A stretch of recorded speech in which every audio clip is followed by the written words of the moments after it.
নমস্কাৰ সকলোকে ওয়েলকাম জনাইছো YouTube channel career আসামলৈ।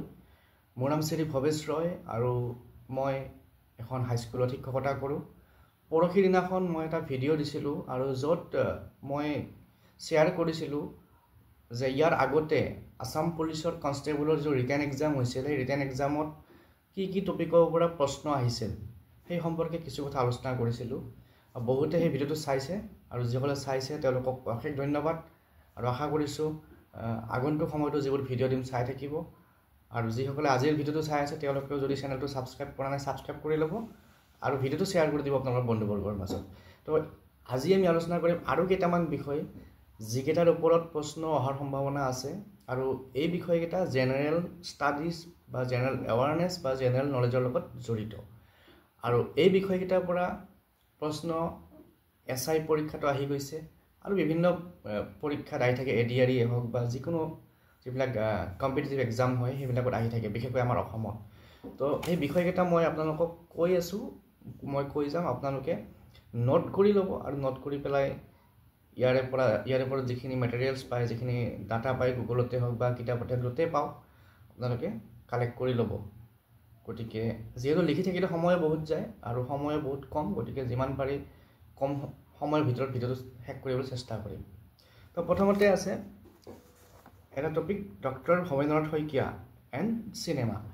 Doctor Bhabendranath শইকীয়াৰ যিবিলাক চিনেমা, তেখেতে বহুতো চিনেমা নিৰ্মাণ কৰিছিল।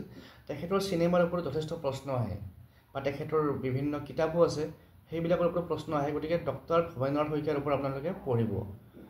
Next Brahmaputra and its tributaries. আমাৰ ব্ৰহ্মপুত্ৰ আৰু ইয়াৰ উপনৈবিলাকৰ উত্তৰ পাৰৰ উপনৈ কোনবিলাক, দক্ষিণ পাৰৰ উপনৈ কোনবিলাক, ব্ৰহ্মপুত্ৰৰ লগত জড়িত এনেকুৱা প্ৰশ্ন পৰীক্ষাবিলাকত আহে।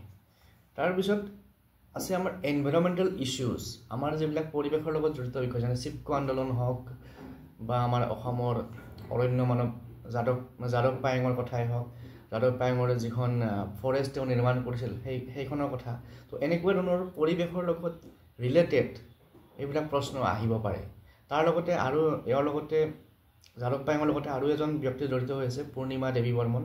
তো তেখেতে হাড়গিলা সংৰক্ষণৰ লগত জড়িত, গতিকে সেই কুৱেশ্যনবিলাক তেনেকুৱা কুৱেশ্যনবিলাক পৰীক্ষাত আহে। নেক্সট পুলিচ একাডেমি, যিহেতু পুলিচৰ এক্সাম, আমাৰ পুলিচ একাডেমি ক'ত আছে? আমাৰ অসমৰ দেৰগাঁৱত আছে পুলিচ ট্ৰেইনিং একাডেমি, নতুনকৈ নামাকৰণ কৰা হৈছে লাচিত বৰফুকনৰ নামত। তাৰপিছত ইফালে আমাৰ মেঘালয়ত আছে নৰ্থ ইষ্ট পুলিচ একাডেমি। তাৰ লগতে ডিফেন্স একাডেমি, ভাৰতৰ কোন কোন ঠাইত ডিফেন্স একাডেমিবিলাক আছে সেইবিলাক প্ৰশ্ন আহিব পাৰে। তাৰপিছত টাইটেলছ অফ গ্ৰেট পিপুল, যিবিলাক বিশিষ্ট ব্যক্তি যেনেকৈ আমাৰ আইৰণ মেন চৰ্দাৰ বল্লভভাই পেটেলক আইৰণ মেন বুলি কোৱা হয়, বা আমাৰ অসমতে ৰসৰাজ লক্ষ্মীনাথ বেজবৰুৱা, এই যে ৰসৰাজ, আইৰণ মেন বা লৌহমান এইবিলাক টাইটেল যে দিয়া হয়, এইবিলাক টাইটেলৰ বিষয়েও বা এইবিলাক উপাধিবিলাকৰ বিষয়ে আহে। তাৰপিছত আমাৰ আছে famous temples of India and Assam, আমাৰ অসমৰ বিখ্যাত টেম্পলবিলাক, অকল অসমৰ বুলি নহয় আমাৰ ভাৰতৰ যিবোৰ বিখ্যাত টেম্পল আছে সেইবিলাকৰ ওপৰতো প্ৰশ্ন আহে।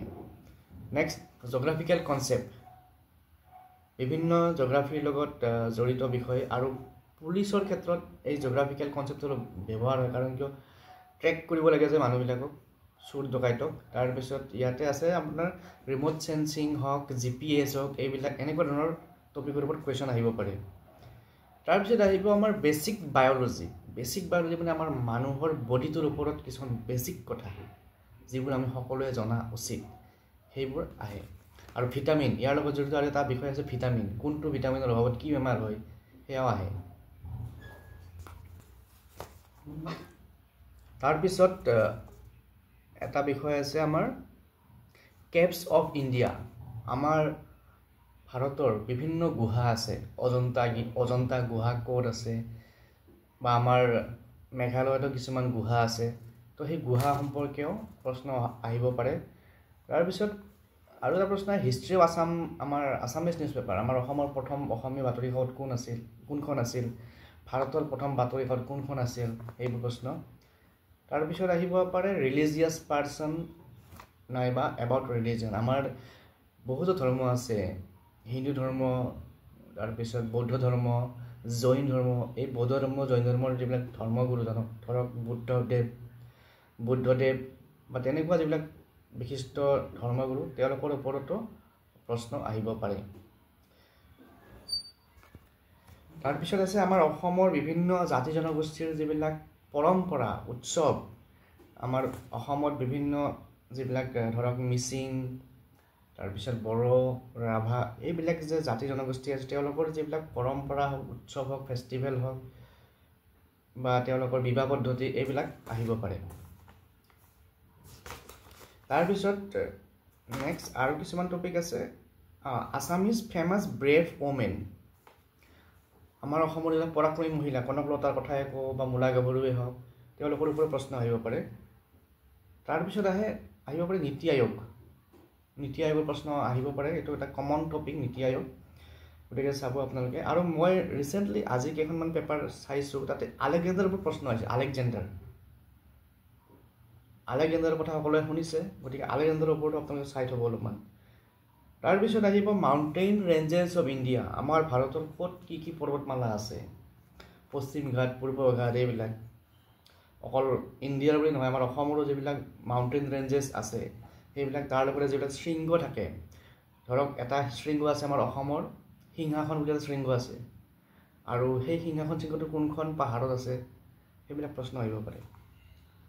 তাৰোপৰি আমাৰ ডিষ্ট্ৰিক্ট মেপ, আমাৰ অসমৰ ডিষ্ট্ৰিক্টকেইখন ক'ত কোনখন ডিষ্ট্ৰিক্ট আছে, আমাৰ চকুৰ আগত সেই মেপখন থাকিব লাগিব, যাতে আমি সেই ডিষ্ট্ৰিক্টৰ লগত ৰিলেটেড কুৱেশ্যন আহিলে এনচাৰটো দিব পাৰোঁ। তাৰপিছত আৰু এটা প্ৰশ্ন আহে আমাৰ গুৱাহাটী ইউনিভাৰ্চিটিক লৈ পেলাই। গুৱাহাটী ইউনিভাৰ্চিটি ফাৰ্ষ্ট ভিচি কোন আছিল, কিমান চনত এষ্টাব্লিছ হৈছিল, সেইবোৰ। অকল গুৱাহাটী ইউনিভাৰ্চিটি নহয়, আমাৰ ডিব্ৰুগড় ইউনিভাৰ্চিটি হওক, বাকী যিবোৰ ইউনিভাৰ্চিটি আছে সেইবিলাকৰ ওপৰতো প্ৰশ্ন আহিব পাৰে। তাৰপিছত মেজাৰমেণ্ট ইনষ্ট্ৰুমেণ্ট, যেনেকৈ আমি জ্বৰ উঠিলে থাৰ্মোমিটাৰ ব্যৱহাৰ কৰোঁ, গতিকে এনেকুৱা ইনষ্ট্ৰুমেণ্ট বহুত আছে যিবোৰৰ জৰিয়তে বিভিন্ন ধৰণৰ মানে মেজাৰমেণ্ট কৰা হয়। তো মেজাৰমেণ্ট কৰা মিটাৰবিলাকৰ কথাও আহিব পাৰে। তাৰপিছত আছে ৰিভাৰ্ছ অফ ইণ্ডিয়া, আমাৰ ভাৰতৰ ৰিভাৰ্ছবিলাক, ক'ত কি কি নদী আছে সেইবোৰ। আৰু এটা প্ৰশ্ন আহিব পাৰে আমাৰ বৰ্তমান কাৰেণ্ট টপিক জাগিৰোডৰ ছেমি কণ্ডাক্টৰ প্ৰজেক্ট। এই ছেমি কণ্ডাক্টৰ প্ৰজেক্টৰ ওপৰতো প্ৰশ্ন আহিব পাৰে, কোনে এই প্ৰজেক্টটো কিমান টকাৰ ফাইনেন্স হৈছে, বা কোম্পানীত যিটো কোম্পানী জড়িত হৈ আছে কোম্পানীটোৰ নাম কি, এইবোৰ। নেক্সট আৰু এটা আহিব পাৰে টপিক, সেইটো হৈছে ডিফেন্স হেডছ অফ ইণ্ডিয়া। আমাৰ ভাৰতৰ যিবিলাক প্ৰতিৰক্ষা বাহিনী আছে, ধৰক আমাৰ নেভি হওক, এয়াৰফ'ৰ্চ হওক, তাৰপিছত আৰ্মি ফ'ৰ্চ হওক, এইবিলাকৰ যিবিলাক মুৰব্বী তেওঁলোকৰ নাম আমি জানিব লাগিব। নেক্সট আৰু বহুত টপিক আছে, জেনেৰেল নলেজ বুলি কওঁতে মানে শেষ নহয়। নেক্সট আহিব এটা important topic mineral resources of India and Assam. বিশেষকৈ আমাৰ অসমৰ মিনাৰেল ৰিচোৰ্চ, অসমৰ ক'ত ক'ত মিনাৰেল ৰিচোৰ্চ পোৱা যায়, কয়লা খনি ক'ত ক'ত আছে, সেইবিলাক আমি জানিব লাগিব। তাৰ লগতে আৰু আহিব পাৰে কেপিটেলছ অফ ইম্পৰ্টেণ্ট কাউণ্ট্ৰিজ। কিছুমান দেশৰ কেপিটেলৰ নাম ৰেণ্ডমলি আহি যায়। যেনে এতিয়া এখন ষ্টেট আছে আজাৰবাইজানৰ কেপিটেল কেতিয়াবা আহি যায় পৰীক্ষাত, কিয় আহি যায় মই নিজেও বুজি নাপাওঁ আচলতে। তাৰপিছত আমাৰ কিছুমান ইম্পৰ্টেণ্ট লোকেশ্যন, হিষ্ট্ৰিকেল লোকেশ্যন, যেনে চাৰমিনাৰ, তাজমহল, এইবিলাক ক'ত ক'ত আছে। তাৰপিছত আহিব আমাৰ ৰিফাইনাৰীজ অফ আছাম, অসমৰ ৰিফাইনাৰী ক'ত ক'ত আছে সেইবোৰ। নেক্সট আহিব পাৰে আমাৰ আছামিজ স্পৰ্টছ মেন ওমেন, আমাৰ অসমৰ কিছুমান খেলুৱৈ, যেনে লাভলীনা বৰগোহাঁই কি খেলৰ লগত জড়িত, অস্মিতা চলিহা কি খেলৰ লগত জড়িত, জিন্তিমণি কলিতা কি খেলৰ লগত জড়িত, এইবিলাক প্ৰশ্ন। ট্ৰেড এণ্ড বিজনেছ, ব্যৱসায় বাণিজ্যৰ প্ৰশ্ন আহিব পাৰে, কাৰণ কি আমাৰ আপোনালোকে জানে যে আমাৰ মাৰ্কেটত বহুত গাড়ী আছে, কমাৰ্চিয়েল গাড়ী হওক, 4 হুইলাৰ হওক, বহুত কোম্পানীৰ মানে বেলেগ প্ৰডাক্ট। এতিয়া ধৰক থৰ গাড়ীখন চলে, থাৰ গাড়ীখন কি কোম্পানীয়ে বনায়, সেইটো এটা প্ৰশ্ন আহিব পাৰে। গতিকে আমি এইবোৰ কমন কিছুমান বস্তু আমি জানিব লাগে। গতিকে আজিলৈ এইখিনি আপোনালোকৰ লগত শ্বেয়াৰ কৰিলোঁ। নেক্সট আৰু এনেকুৱা টপিক কি আহিব পাৰে বা কিহৰ প্ৰশ্ন আহিব পাৰে মই নেক্সট ভিডিঅ'ত আকৌ শ্বেয়াৰ কৰিম। আপোনালোকে যিমান পাৰে সিমান ভিডিঅ'টো চাব, চাই পেলাই পইণ্টবিলাক লগালগ নোট কৰি যাব, লগালগ ইনফৰমেশ্যনবিলাক চাই যাব, টপিকটো চাই যাব। গতিকে পুনৰ লগ পাম। Thank U.